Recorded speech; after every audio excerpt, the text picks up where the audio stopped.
Selamat pagi Bapak Ibu Saudara sekalian. Saya akan menekankan untuk beberapa warta jemaat.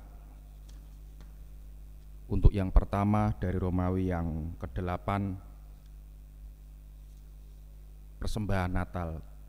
Dalam rangka memperingati Hari Natal tahun 2020, di tengah pandemi COVID-19, Majelis memutuskan tidak melakukan kegiatan dalam bentuk perayaan sebagaimana biasanya, namun lebih dalam bentuk aksi sosial Natal sebagai wujud kepedulian terhadap sesama yang membutuhkan.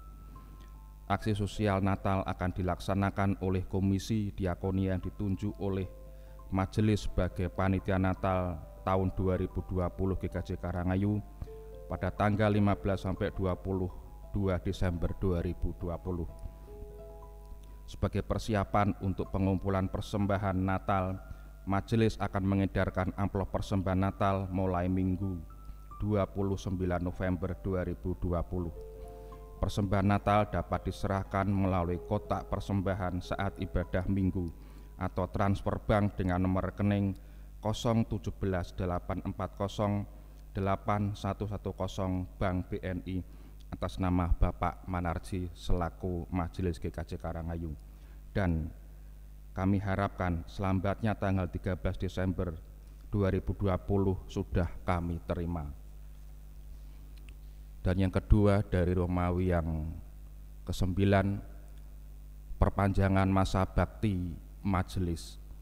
Pada bulan Desember 2020 ada anggota Majelis yang habis masa bakti pelayanannya atau lereh, yaitu untuk Majelis Induk ada 9 majelis, untuk Majelis Pepandan Ringen Telu ada 2 majelis, dan untuk Majelis Pepandan Dawung ada 3 majelis.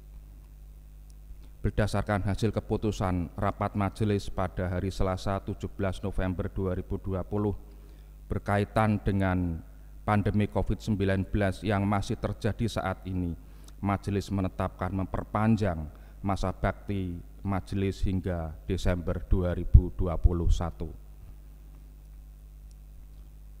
Untuk yang ketiga dari Romawi yang ke-11, pemberkatan nikah. Pada hari Minggu 6 Desember 2020 pukul 10.00 WIB di Gedung Gereja Elim Puspanjolo akan dilayangkan ibadah peneguhan nikah dan pemberkatan perkawinan bagi Saudari Tabita Kartikawati, putri Bapak Ibu Jarod Mardinugroho Blok 2 Timur, dengan Saudara Anantio Dwi Cahyono, warga GKJW Rungkut, Surabaya, dilayangkan oleh Pendeta Nathanael Kriswanto. Mohon dukungan doanya. Untuk yang keempat dari Romawi yang ke-12, baptis dan sidi. Diberitahukan bahwa pelayanan sakramen baptis dan sidi akan dilaksanakan pada kebaktian Minggu 20 Desember 2020 di Gereja Induk dan Pepandan bagi warga yang akan mengajukan permohonan baptis dan sidi dapat mengisi formulir yang disediakan di gereja atau di konsistori dan diserahkan majelis selambatnya 1 Desember 2020. Demikian penekanan warta gereja. Terima kasih untuk perhatiannya. Selamat beribadah. Tuhan Yesus memberkati.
kasih, marilah kita masuk dalam peribadahan didasari dengan pengakuan bahwa Tuhan yang menciptakan langit dan bumi adalah sumber pertolongan kami. Kasih karunia dan damai sejahtera dari Allah Bapa kita dan Tuhan Yesus Kristus ada pada kita sekalian. Amin.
Saudara-saudara yang dikasihi Tuhan, hukum kasih dari Tuhan diambil dari Markus 12 ayat 29 sampai 31 yang demikian. Jawab Yesus, hukum yang terutama ialah, dengarlah hai orang Israel, Tuhan Allah kita, Tuhan itu esa. Kasihilah Tuhan Allahmu dengan segenap hatimu, dan dengan segenap jiwamu, dan dengan segenap akal budimu, dan dengan segenap kekuatanmu. Dan hukum yang kedua ialah, kasihilah sesamamu manusia seperti dirimu sendiri. Tidak ada hukum lain yang lebih utama daripada kedua hukum ini. Jemaat diberi kesempatan untuk berdoa secara pribadi, dipersilahkan.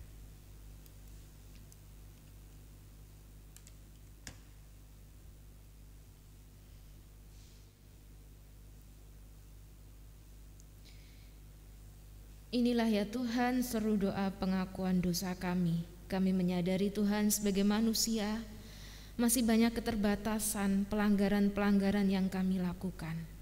Pada saat ini Tuhan, dengan segenap kerendahan hati di hadapan-Mu kami mau mengakuinya. Kiranya Tuhan Yesus Sang Maha Pengampun sudi untuk mengampuni dosa-dosa pelanggaran kami. Terima kasih ya Tuhan, di dalam nama Tuhan Yesus Kristus kami berdoa. Amin. Kepada setiap umat yang dengan kerendahan hati mau mengakui dosa dan mohon pengampunan, kepadanya diberikan berita anugerah yang terambil dari Yesaya 44 ayat 22. Berita anugerah diambil dari Yesaya 44 ayat 22.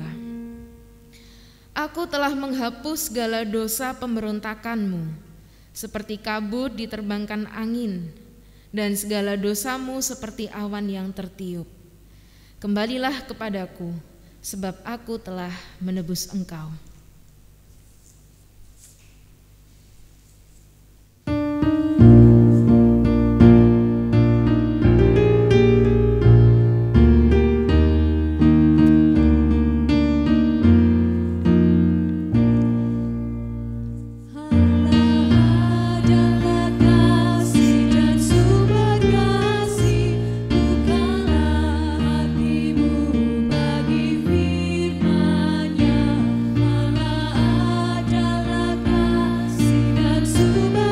Kasih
menerima pelayanan firman, marilah kita kembali berdoa, kami hantarkan. Terima kasih ya Tuhan, ketika pagi ini Tuhan, Engkau masih berkenan mengumpulkan kami di rumah ibadah-Mu ini dalam keadaan yang penuh sukacita. Kami tak lupa bersyukur Tuhan oleh sebab cinta kasih-Mu. Engkau telah menuntun kami di dalam setiap aktivitas yang telah kami lalui sepanjang hari kemarin. Pada saat ini Tuhan, kami hendak mensyukuri seluruh berkat-berkat yang telah Tuhan limpahkan dalam hidup kami. Seraya mohon pertolongan dari Roh-Mu yang kudus untuk tetap menguatkan kami di dalam persiarahan hidup kami selanjutnya melalui firman-Mu yang akan kami dengar dalam ibadah pagi hari ini. Ya Tuhan, kiranya melalui firman-Mu ini kami boleh memperoleh kekuatan di dalam melaksanakan tugas tanggung jawab kami selanjutnya. Kami memohon Roh-Mu yang kudus ya Bapa, untuk membuka mata hati telinga kami, menguasai seluruh hidup kami, agar kami bisa memahami dan menjadi pelaku firman-Mu sepanjang hidup ini. Hamba-Mu yang Kau pilih untuk bisa menyampaikan firman dan khotbah ini, kiranya Roh-Mu yang kudus sendiri yang menuntun, agar apa yang keluar dari lidah bibir hamba semuanya berasal daripada-Mu saja. Berfirman-Lah ya Allah, sebab kami seluruh umat-Mu siap untuk mendengarkan. Di dalam nama Tuhan Yesus Kristus doa ini kami panjatkan. Amin. Bapak Ibu Saudara-saudara yang dikasihi Tuhan, marilah kita mempersiapkan Alkitab kita memperhatikan bacaan Alkitab yang menjadi dasar permenungan kita pada minggu pagi ini, diambil dari Matius 25 ayat 31 sampai 45. Matius 25 ayat 31 sampai 45. Lembaga Alkitab Indonesia memberikan judul Penghakiman Terakhir. Apabila Anak Manusia datang dalam kemuliaannya dan semua malaikat bersama-sama dengan Dia, maka Ia akan bersemayam di atas tahta kemuliaannya. Lalu semua bangsa akan dikumpulkan di hadapannya dan Ia akan memisahkan mereka seorang daripada seorang, sama seperti gembala memisahkan domba dari kambing. Dan Ia akan menempatkan domba-domba di sebelah kanannya dan kambing-kambing di sebelah kirinya. Dan raja itu akan berkata kepada mereka yang di sebelah kanannya, "Mari, hai kamu yang diberkati oleh Bapa-Ku, terimalah kerajaan yang telah disediakan bagimu sejak dunia dijadikan. Sebab ketika aku lapar, kamu memberi aku makan. Ketika aku haus, kamu memberi aku minum. Ketika aku seorang asing, kamu memberi aku tumpangan. Ketika aku telanjang, kamu memberi aku pakaian. Ketika aku sakit, kamu melawat aku. Ketika aku di dalam penjara, kamu mengunjungi aku." Maka orang-orang benar itu akan menjawab Dia, katanya, "Tuhan, bila manakah kami melihat Engkau lapar dan kami memberi Engkau makan, atau haus dan kami memberi Engkau minum? Bila manakah kami melihat Engkau sebagai orang asing dan kami memberi Engkau tumpangan, atau telanjang dan kami memberi Engkau pakaian? Bila manakah kami melihat Engkau sakit atau dalam penjara dan kami mengunjungi Engkau?" Dan raja itu akan menjawab mereka, "Aku berkata kepadamu, sesungguhnya segala sesuatu yang kamu lakukan untuk salah seorang dari saudaraku yang paling hina ini, kamu telah melakukannya untuk aku." Dan Ia akan berkata juga kepada mereka yang di sebelah kirinya, "Enyahlah dari hadapanku, hai kamu orang-orang terkutuk. Enyahlah ke dalam api yang kekal yang telah sedia untuk iblis dan malaikat-malaikatnya. Sebab ketika aku lapar, kamu tidak memberi aku makan. Ketika aku haus, kamu tidak memberi aku minum. Ketika aku seorang asing, kamu tidak memberi aku tumpangan. Ketika aku telanjang, kamu tidak memberi aku pakaian. Ketika aku sakit dan dalam penjara, kamu tidak melawat aku. Lalu mereka pun akan menjawab dia katanya, Tuhan, bila manakah kami melihat engkau lapar atau haus atau sebagai orang asing, atau telanjang atau sakit, atau dalam penjara dan kami tidak melayani engkau? Maka ia akan menjawab mereka, Aku berkata kepadamu, sesungguhnya segala sesuatu yang tidak kamu lakukan untuk salah seorang dari yang paling hina ini, kamu tidak melakukannya juga untuk aku. Demikianlah sabda Tuhan. Yang berbahagia ialah mereka yang mendengarkan firman Allah dan memeliharanya dalam kehidupan sehari-hari. Amin. Bapak, Ibu, saudara-saudara yang dikasihi Tuhan, Shalom. Selamat pagi. Bagaimana kabarnya hari ini, Bapak, Ibu, saudara-saudara? Luar biasa baik ya, puji Tuhan. Hari ini saya diberikan kesempatan yang ketiga kalinya untuk bisa berkhotbah di GKJ Karangayu ini. Terima kasih kepada segenap majelis, Bapak Pendeta Nathanael dan Bapak Pendeta Samuel yang sudah memberikan kesempatan. Untuk seluruh jemaat juga terima kasih sudah memberikan kesempatan bagi saya bisa berkhotbah dan memimpin ibadah pada hari ini.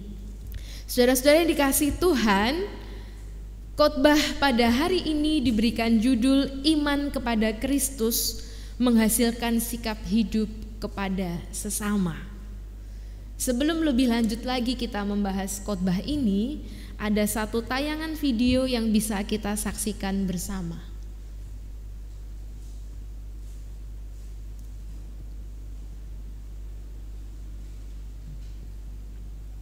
Ya, ada beberapa detik video yang saya ambil dari Instagram.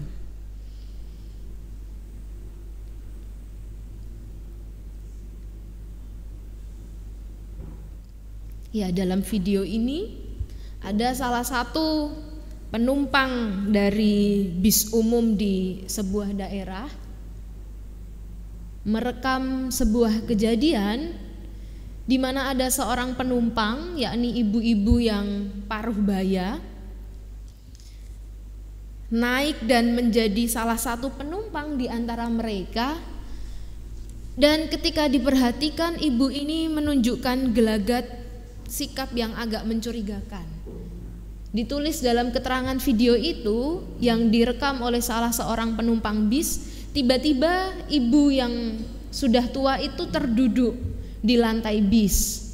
Tapi sepertinya tidak ada satu orang pun yang menunjukkan sikap lekas membantu ibu ini, padahal sudah jelas-jelas dalam video itu sang ibu terduduk di lantai. Dan kemudian selang beberapa waktu diperhatikan oleh si perekam video ini ketika sang ibu ini sudah pergi dan sepertinya itu hendak turun dari bis. Ternyata di lantai itu ada bercak-bercak darah. Dan mereka curiga kalau bercak darah itu adalah milik dari sang ibu itu. Satu hal yang kemudian menjadi, sudah cukup ya Mas videonya, terima kasih. Satu hal yang menjadi fokus orang-orang yang menyaksikan video itu adalah mengapa ketika melihat ada seorang perempuan paruh baya membawa beberapa plastik bawaan, sudah tua loh padahal, dan kita bisa menyaksikan dalam video tadi beberapa penumpang yang lain itu masih cukup muda dibandingkan usia dari ibu ini, tapi tidak lekas memberikan tempat duduk untuk si ibu ini. Bahkan ketika ibu ini terduduk di bawah, tidak ada satupun orang-orang yang menjadi penumpang bis tersebut bersikap peduli, lekas menolong, atau sekedar bertanya kepada sang ibu itu, apa yang terjadi pada engkau ya ibu? Ternyata tidak ada satu orang pun yang melakukan hal tersebut. Dan kalau Bapak Ibu Saudara nanti sempat membuka dalam akun Instagram yang ada di tampilan tadi, komen-komen yang bermunculan dalam video itu rata-rata berkata demikian, kenapa kok penumpang-penumpang yang ada di dalam bis itu tidak lekas membantu? Apakah kemudian kita masyarakat Indonesia dalam kondisi saat ini sudah kehilangan rasa simpati dan empati terhadap sesamanya? Bapak Ibu Saudara yang dikasihi Tuhan, mungkin saja kejadian yang terjadi di dalam video ini pernah kita alami, atau di waktu-waktu yang akan datang akan kita alami. Melihat video atau kejadian yang hampir sama dengan situasi yang nampak dalam tayangan tersebut, ketika ada seseorang yang memerlukan bantuan, terkadang muncul dua sikap dari manusia. Yang pertama, ada orang-orang yang memilih sikap, oke, saya akan lekas membantu. Apapun yang terjadi dalam diri saudaraku itu, apapun yang sedang ia alami, saya siap untuk membantu.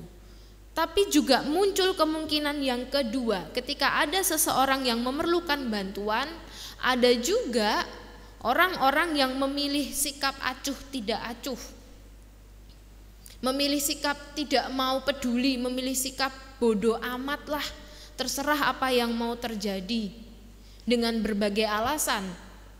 Ada yang mungkin tidak ingin rugi, ada yang mungkin wah situasinya lagi pandemi kayak gini, kalau saya mau menolong nanti jangan-jangan saya ketularan penyakit.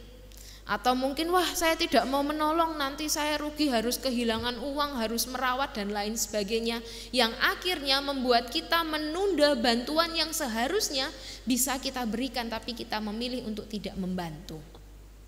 Saudara-saudara yang dikasihi Tuhan, ada salah satu tayangan di stasiun TV swasta, mungkin Bapak Ibu juga pernah menyaksikan. Menurut saya secara pribadi tayangan ini sebenarnya cukup mendidik dan menolong kita untuk bisa melihat realita yang sungguh-sungguh terjadi pada saat ini.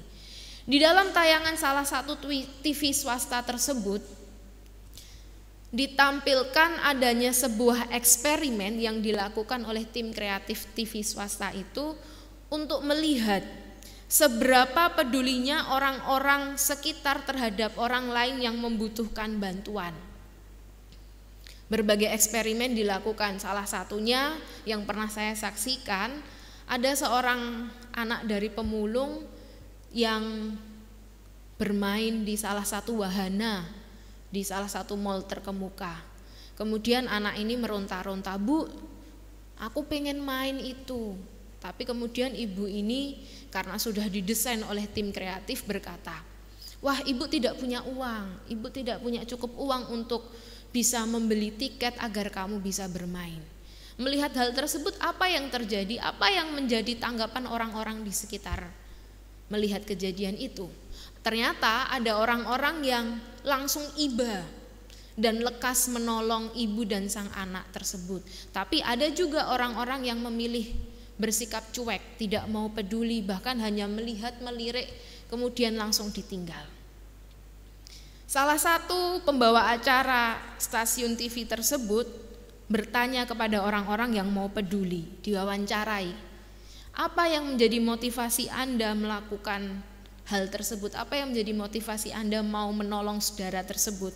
Dan ternyata beragam jawaban diberikan. Rata-rata mereka melakukan hal tersebut karena tergerak oleh belas kasihan, karena mereka merasa iba, karena mereka nepake dalam diri mereka sendiri, bagaimana kalau yang mengalami kesusahan itu adalah anakku sendiri, dan bagaimana kalau situasinya tidak ada satu orang pun yang mau peduli dan mau menolong. Sungguh pasti rasanya sangat miris di dalam hati. Beragam reaksi muncul atas sebuah kejadian. Jemaat yang dikasihi Tuhan, pada saat ini dalam tema iman kepada Kristus menghasilkan sikap peduli kepada sesama. Belajar dari firman Tuhan yang telah kita baca pada hari ini, Alkitab mengajarkan kepada kita bagaimana orang-orang percaya harus memiliki kepedulian kepada sesama. Kita bisa melihat contoh yang paling dekat dan paling mudah kita lihat adalah dalam diri, dalam sosok Yesus Juru Selamat kita. Kita melihat bagaimana bentuk kepedulian, bagaimana kiprah pelayanan yang dilakukan oleh Yesus kepada orang-orang yang termarginalkan, kepada orang-orang yang dianggap miskin seperti pemungut cukai, orang-orang yang sakit kusta, orang buta, perempuan sundal, orang-orang yang kerasukan setan dan lain sebagainya, yang pada saat itu dikucilkan oleh masyarakat Yahudi. Namun apa yang terjadi, apa yang dilakukan oleh Yesus? Justru dalam kesederhanaan, dalam belas kasihnya, ia rela, ia mau mengunjungi bahkan menolong, menghampiri orang-orang yang terpinggirkan tersebut. Tentu saja Bapak Ibu Saudara yang dikasihi Tuhan, apa yang dilakukan oleh Yesus ini bukan tanpa maksud. Akan tetapi apa yang dilakukan oleh Yesus ini adalah cerminan dari sikap seorang penolong yang sejati. Bahkan di dalam bacaan Alkitab yang kita renungkan hari ini dalam Injil Matius 25 ayat 31 sampai 45 menunjukkan dan mengajarkan bagi kita semua pada saat ini bahwa Allah akan menghakimi manusia sesuai dengan reaksi kita terhadap kebutuhan sesama. Yang pertama yang harus kita garis bawahi, Yesus sendiri sudah datang menghampiri dan menolong orang-orang yang membutuhkan. Dengan kata lain, Yesus sendiri sudah memberikan teladan, sudah memberikan contoh bagi kita. Oleh karenanya saat ini bagaimana dengan manusia yang ada di bumi? Apakah kita mau meneladan sikap dari Yesus itu? Karena apa yang menjadi perbuatan kita, apa yang menjadi bakti kita selama kita hidup di dunia ini, pada waktunya nanti akan dihakimi sendiri oleh Allah. Bagian Alkitab Matius 25 ayat 31 sampai 45 ini menggambarkan bagaimana suasana penghakiman terakhir nanti akan terjadi. Dalam serangkaian pengajaran yang disampaikan oleh Yesus kepada para murid ketika mereka berada di Bukit Zaitun, pada saat itu murid-murid bertanya kepada Yesus mengenai kedatangan Tuhan ke dunia. Tuhan, kapan sih waktunya? Tuhan, apa sih tandanya? Kalau kita memperhatikan bagian Alkitab, dalam ayat-ayat selanjutnya memang dijelaskan bahwa tidak ada satu orang pun yang tahu kapan kedatangan Tuhan kedua kalinya. Tidak ada satu orang pun yang tahu. Oleh karenanya dari sini Yesus memberikan peringatan kepada para murid supaya selalu berjaga-jaga. Bagaimana mereka harus berjaga-jaga dalam menanti kedatangan Tuhan ke dunia? Ya, mereka harus selalu memperhatikan cara hidup mereka sehari-hari, termasuk di dalam bersikap kepada orang lain.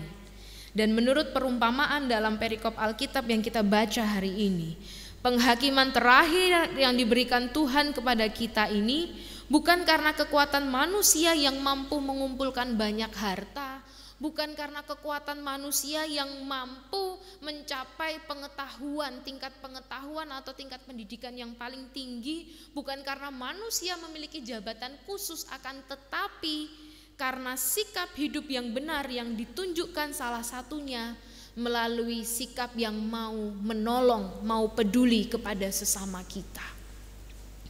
Bapak Ibu Saudara yang dikasihi Tuhan, dalam perikop penghakiman terakhir ini dijelaskan satu perumpamaan mengenai pemisahan antara kambing dan domba.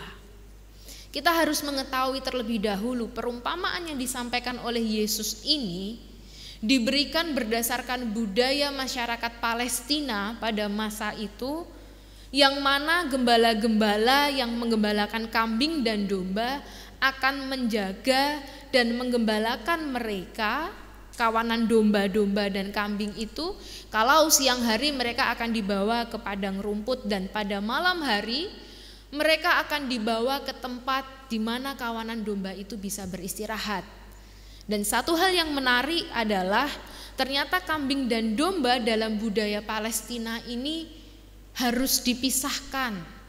Karena kambing adalah hewan yang memiliki bulu yang tipis, sehingga mereka membutuhkan kehangatan ketika mereka tidur. Dan kemudian kalau domba-domba ini termasuk dalam golongan hewan yang memiliki bulu tebal, sehingga kawanan domba itu lebih suka tidur di udara yang terbuka.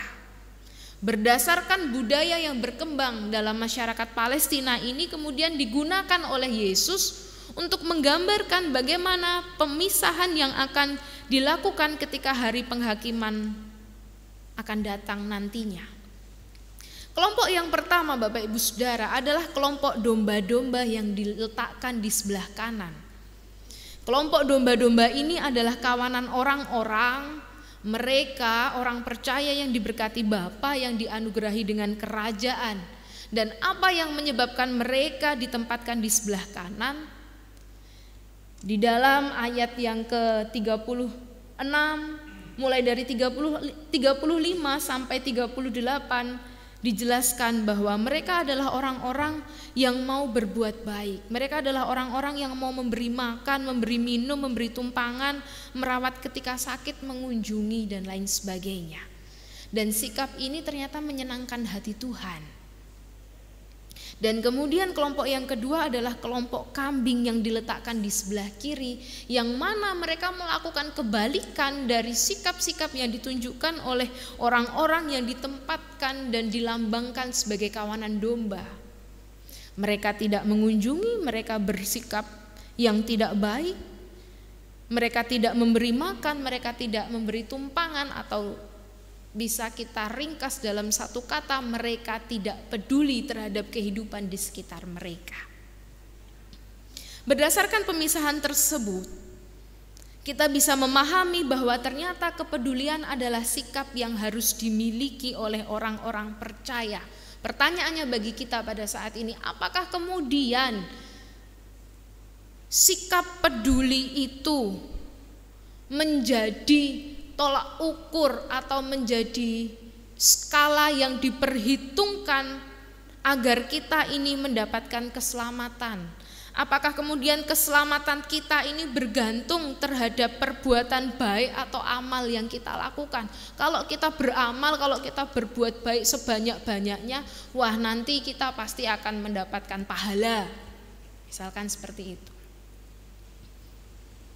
Bapak Ibu saudara-saudara yang dikasihi Tuhan, harus kita pahami bahwa ternyata sikap hidup yang benar, kepedulian yang kita tunjukkan kepada sesama kita adalah sikap yang sudah diteladankan dan sudah seharusnya kita miliki di dalam hidup ini.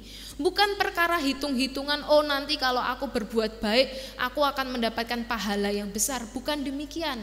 Akan tetapi memang sudah menjadi tanggung jawab kita orang percaya untuk melakukan perbuatan-perbuatan yang baik, untuk melakukan sikap-sikap peduli terhadap sesama. Bahkan di dalam ayat yang ke-37 dituliskan bahwa orang-orang yang bersikap benar, orang-orang yang mau peduli kepada sesama itu, justru mereka tidak mengingat kapan mereka melakukan sikap itu. Mereka tidak sadar kalau ternyata selama hidup mereka ini, mereka sudah melakukan tindakan-tindakan yang berkenan di hadirat Tuhan. Mereka tidak sadar, Bapak Ibu Saudara.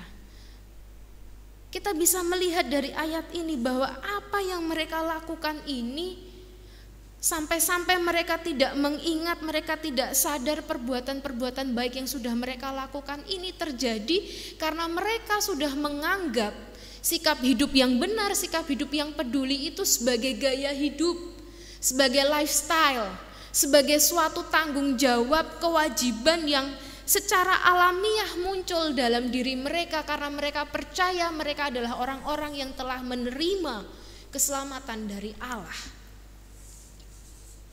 Saudara-saudara yang dikasihi Tuhan, apa yang mereka lakukan ini tulus dan murni dari hati mereka dan tidak ada motivasi lain yang mengikutinya. Inilah yang disebut dengan iman kepada Kristus. Iman bahwa mereka adalah orang-orang yang sudah percaya, iman bahwa mereka adalah orang-orang yang sudah diselamatkan, iman bahwa mereka adalah orang-orang berdosa yang tidak mampu menyelamatkan diri mereka dengan kekuatan mereka sendiri. Oleh karenanya, karena ada anugerah yang diberikan Allah, Melalui pengorbanan Yesus Kristus di kayu salib menyelamatkan mereka dari dosa-dosa, menyelamatkan mereka dari hukuman-hukuman dosa, dari maut, sehingga apa yang seharusnya aku lakukan di dalam hidup ini, ya tentu saja mensyukuri apa yang menjadi anugerah Tuhan Yesus itu. Dengan cara apa? Dengan cara melakukan sikap hidup yang baik, dengan peduli kepada sesama, memberikan tumpangan, memberikan makan, memberikan minum, melawat mereka yang terluka, melawat mereka yang terpinggirkan. Ini adalah wujud dari iman kepada Kristus. Iman kepada Yesus Kristus yang kita miliki ini sudah sewajarnya membuat kita memiliki kepedulian kepada sesama. Kalau kita mengingat Yesus sendiri sudah menyerahkan nyawanya untuk menebus dosa manusia, maka juga sudah sepantasnya kita sebagai manusia yang menerima anugerah itu mewujudkan rasa syukur kita atas tebusan tersebut dengan sikap hidup yang mau hadir, memberikan pertolongan bagi orang-orang yang membutuhkan. Jemaat-jemaat yang dikasihi Tuhan, pada hari ini secara khusus Sinode GKJ merayakan hari Minggu ini sebagai Hari Kristus Raja Semesta Alam. Kalau kita melihat penggambaran sosok raja itu adalah orang yang dipercaya untuk memimpin, sosok yang bersedia berkorban untuk keutuhan kawanan yang dipimpinnya, sosok yang berkuasa penuh untuk memberikan teladan yang baik dan benar, sosok yang berkuasa penuh untuk mengadili, dan penggambaran yang paling ideal ada di dalam diri Kristus Sang Raja Alam Semesta. Yesus Kristus yang akan datang kembali. Kapan waktunya, Mbak? Kita tidak pernah tahu. Tidak ada satu orang pun yang tahu. Ya, kalau di dalam pemberitaan media mungkin ada yang mengaku sebagai nabi, ada yang mengaku sebagai peramal, bisa meramalkan, wah kalau kedatangan Tuhan yang kedua kali itu nanti tahun 2020, misalkan begitu. Ternyata juga lewat.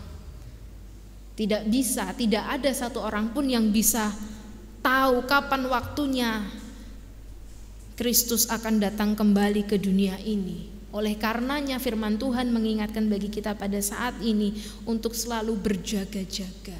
Dengan cara apa? Memiliki tabungan sikap hidup, memiliki sikap hidup, memiliki istilahnya apa ya? Meneladan apa yang menjadi contoh yang telah diberikan oleh Yesus yang sudah tergambar jelas di dalam Alkitab.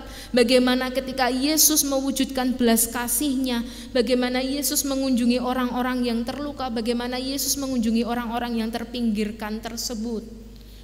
Artinya ada kehadiran di situ Bapak Ibu Saudara. Kehadiran yang menolong, kehadiran yang mendengar, kehadiran yang mau memulihkan. Hal itu yang kemudian harus kita renungkan bersama. Apakah di dalam hidup kita pada saat ini kita sudah meneladan apa yang dicontohkan, apa yang telah difirmankan Tuhan? Ataukah kita bersikap sama seperti orang-orang yang ada di video tersebut? Ketika ada orang-orang yang membutuhkan, apalagi pada saat ini kita ada di dalam pandemi COVID-19. Tentu saya pun juga merasa was-was. Bapak Ibu Saudara yang ada di sini pasti merasa was-was. Engko nek tak ewangi gek-gek aku ketularan. Engko nek tak ewangi gek-gek aku malah loro. Tapi apakah kemudian pandemi COVID-19 ini menghilangkan rasa simpati dan empati kita untuk menolong sesama kita? Mari kita renungkan bersama. Tentu sebagai orang percaya, sikap hidup yang benar, sikap hidup yang diteladankan oleh Yesus, sekalipun ada keterbatasan, ada hambatan yang kita alami, jangan sampai hal itu menghilangkan simpati dan empati dari hidup kita. Minimal seperti yang sudah dilakukan oleh gereja-gereja, dan saya percaya kalau GKJ Karangayu pun juga turut serta melakukan hal ini. Minimal mendoakan. Minimal kalau kita sekarang sudah ada teknologi yang canggih, ada WhatsApp, Instagram, YouTube dan lain sebagainya, ya kita bisa menyapa saudara-saudara kita lewat video call. Atau mungkin kita bisa mengumpulkan bahan-bahan makanan, kita bisa memberikan bantuan sosial kepada orang-orang di sekitar kita. Atau mungkin kita bisa menyapa mereka lewat sapaan-sapaan rohani, lewat firman Tuhan, renungan-renungan. Hal ini mungkin terlihat sepele Bapak Ibu, tapi bagi orang yang pada saat itu benar-benar membutuhkan, bagi orang yang pada saat itu sedang merasakan kedukaan, merasakan kehilangan, merasakan kesusahan dalam hidup mereka, satu kata berkat, satu kata kasih yang keluar dari mulut kita sungguh sangat menjadi kekuatan bagi mereka. Monggo Bapak Ibu semua dan juga saya di sini melakukan hal itu. Nanti kita lihat toh, pasti ada dampaknya, pasti ada buah yang bisa kita petik. Minimal kalau saat ini tidak bisa kita petik, nanti di waktu-waktu yang akan datang kita bisa melihat buah dari perbuatan baik, buah dari sikap kepedulian yang bisa kita tunjukkan bagi sesama. Siapakah sesama kita? Apakah hanya manusia? Ternyata tidak Bapak Ibu Saudara. Sesama kita tidak hanya manusia, tetapi juga hewan dan tumbuhan yang ada di sekitar kita. Kalau kita bisa mengasihi orang-orang yang ada di samping kiri kanan kita, tapi kita tidak bisa merawat hewan, kita tidak bisa merawat tumbuh-tumbuhan, yang mana itu juga menjadi sumber pangan, sumber kehidupan kita, ya sama saja. Artinya semua harus hidup selaras. Semua harus saling membantu. Manusia merawat dunia, dan dunia juga akan memberikan manfaatnya bagi kita.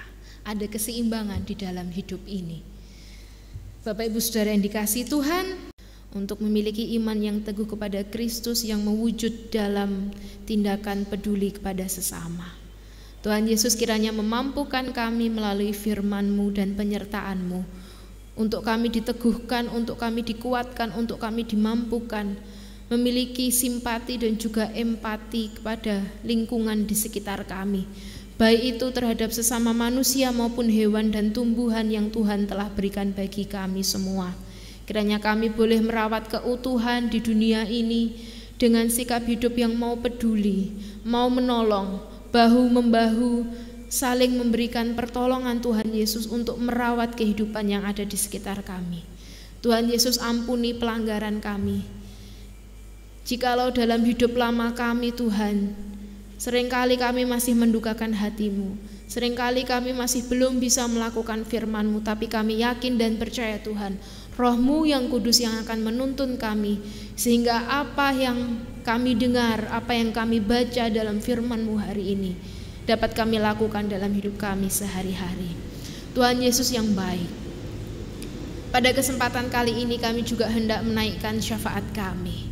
Kami berdoa bagi seluruh jemaat GKJ Karangayu Tuhan. Kami berdoa bagi Bapak Pendeta Nathanael dan juga Bapak Pendeta Samuel beserta keluarga. Kiranya Bapak-Bapak Pendeta kami ini Tuhan boleh menjadi gembala yang baik, gembala yang bijaksana, gembala yang senantiasa takut akan Tuhan di dalam memimpin kami domba-domba-Mu Tuhan di GKJ Karangayu ini.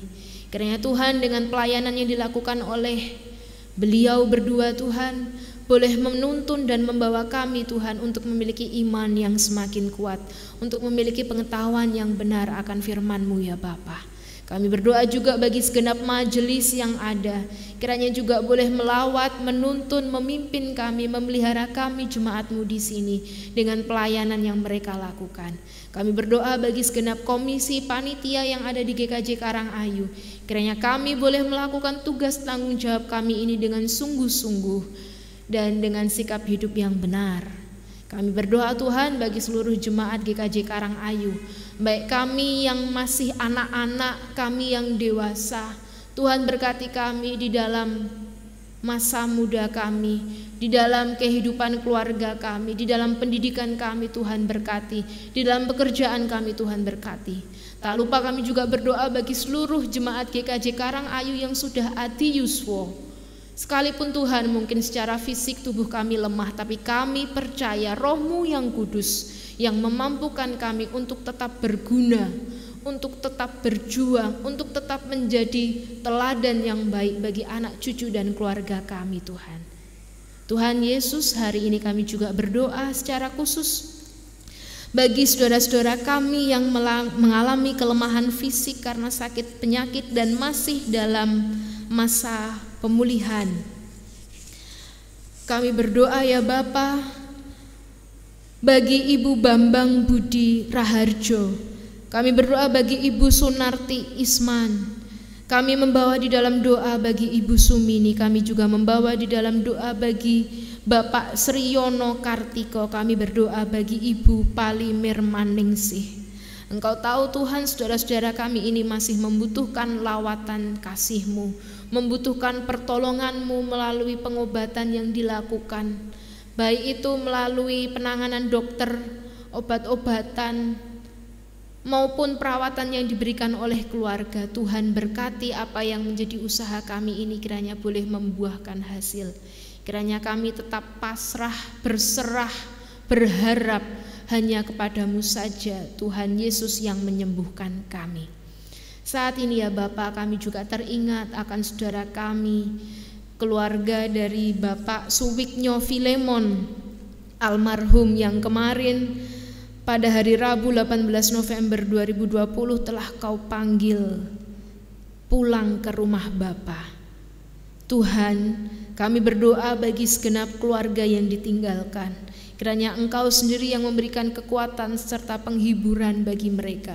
Karena kami percaya Tuhan, suka dan duka Engkau pakai untuk kebaikan kami. Pada saat ini ya Tuhan, kami juga berdoa bagi setiap agenda-agenda gereja kami yang sebentar lagi kami akan memasuki masa Advent dan Natal. Apa yang telah kami rancangkan ini Tuhan, kiranya Engkau sendiri yang berkehendak, Engkau sendiri yang menentukan apa yang akan terjadi. Engkau membimbing kami agar di masa Advent dan Natal ini kami boleh semakin menghayati Tuhan, kehadiran-Mu bagi kami yang menolong kami. Tuhan Yesus, saat ini kami juga tidak lupa berdoa bagi bangsa dan negara kami, bangsa Indonesia, yang pada saat ini Tuhan masih mengalami dampak dari pandemi COVID-19. Tuhan, kami tidak tahu kapan pandemi ini akan berlalu, tapi satu hal yang kami yakini dan kami percaya, tangan-Mu, cinta kasih-Mu yang tetap menguatkan kami selama-lamanya. Kiranya kami boleh tetap berpengharapan, kami boleh tetap beroleh kekuatan untuk menjalani hidup kami ini bersama-sama dengan Engkau. Pada saat ini ya Tuhan, kami juga teringat akan saudara-saudara kami yang turut terlibat di dalam pelayanan, baik itu di gereja-gereja, di yayasan-yayasan Kristen, sekolah, panti asuhan, rumah sakit Kristen. Berkatilah kami semua Tuhan yang menjadi kepanjangan tangan-Mu di dalam melakukan karya-Mu di bumi ini. Kiranya kami boleh hadir, peduli, menolong, melayani saudara-saudara kami yang membutuhkan ini melalui tanggung jawab yang telah Tuhan berikan bagi kami. Tuhan Yesus, kami percaya Tuhan, Engkau Bapa yang mengetahui yang terbaik bagi kami.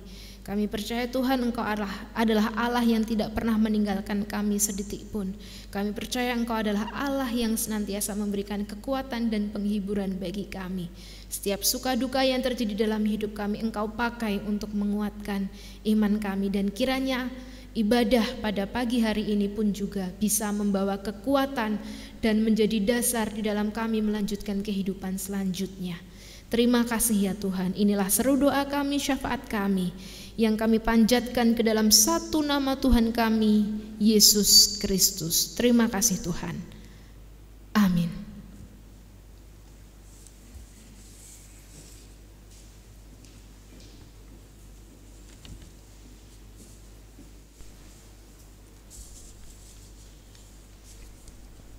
Bismillahirrahmanirrahim Tuhan, kita akan bersama-sama mempersembahkan. Sebelumnya kita akan bersama-sama mendengar firman Tuhan yang diambil dari 1 Tawarikh 29 ayat yang ke-14. Siapakah aku ini dan siapakah bangsaku, sehingga kami mampu memberikan persembahan sukarela seperti ini? Sebab pada mula segala-galanya dan dari tangan mula sendiri persembahan yang kami berikan kepadamu. Amin.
Mari kita bawa persembahan dalam doa, saya antarkan. Tuhan, makasih, sungguh kami ucap syukur dalam kehidupan kami Tuhan. Engkau senantiasa menyertai hidup kami. Terlebih Tuhan, Engkau telah menurunkan dan melimpahkan berkat-berkat-Mu atas kami Tuhan. Dan kami juga mengucap syukur karena Engkau sehingga saat ini Tuhan berikan kami kesehatan, kekuatan hingga bisa menjalani hidup ini dengan penuh sukacita. Tuhan, nama kami sebagai bentuk rasa syukur kami Tuhan, saat ini kami boleh mempersembahan, biar Tuhan berkati, Tuhan sucikan sehingga dipakai untuk pelayanan kami selanjutnya dan nama Tuhan semakin dipermuliakan. Tetap kami yang juga menampun Tuhan, jika dalam persembahan ini ada dosa yang tidak pernah hadapan Tuhan. Dalam nama Tuhan kami Yesus Kristus, doa ini kami panjatkan. Terima kasih Tuhan, amin.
Jemaat terkasih, marilah kita melanjutkan kehidupan kita dengan terus memegang teguh iman kepada Kristus dan senantiasa menyatakan kepedulian kepada sesama.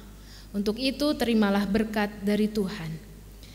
Kasih karunia Tuhan Yesus Kristus dan kasih Allah dan persekutuan Roh Kudus menyertai kita sekalian. Amin.